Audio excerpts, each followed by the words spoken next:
रहे हैं कि विशाल सिंह को पवन सिंह के बर्थडे पे स्टेज से ढकेल दिया गया, खेसारी लाल के सिक्योरिटी ने नीचे गिरा दिया। तुम्हारे खेसारी लाल जी को सिक्योरिटी है भाई, सिक्योरिटी बहुत दूर की बात, कोई एक पुलिस की सुरक्षा भी मिली है। चुप मार के बैठो तुम लोग, तो पहले बिल्कुल मत बोलना है वो सिक्योरिटी। आप लोगों को खुश होना चाहिए कि भैया की सुरक्षा इतनी अच्छी है कि लोगों को आसपास नहीं आने देते हैं। जैसा कि आप लोगों ने देखा था कि कल पावर स्टार पवन सिंह के बर्थडे के दिन विशाल सिंह को स्टेज पे नहीं चढ़ने दिया जाता है और फेंक दिया जाता है स्टेज से उठा के नीचे।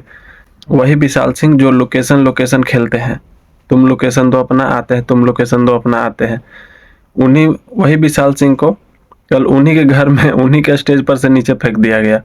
बताइए। और वो अपने टूटे फूटे शब्दों से आकर के बोल रहे थे कि ये तो उनकी सुरक्षा कर्मी थे ना। अब बताइए, वो तो अच्छा बात है कि सुरक्षा कर्मी टाइट हैं, किसी को चढ़ने नहीं दे रहे हैं।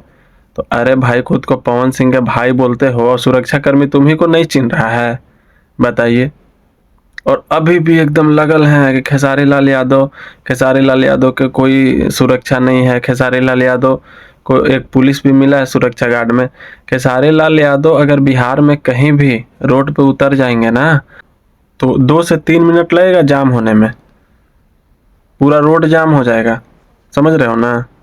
खेसारी लाल यादव और पवन सिंह, इन लोग के पास गायकी है, आवाज़ है, टैलेंट है। तुम्हारे पास क्या टैलेंट है? लोकेशन। बताइए।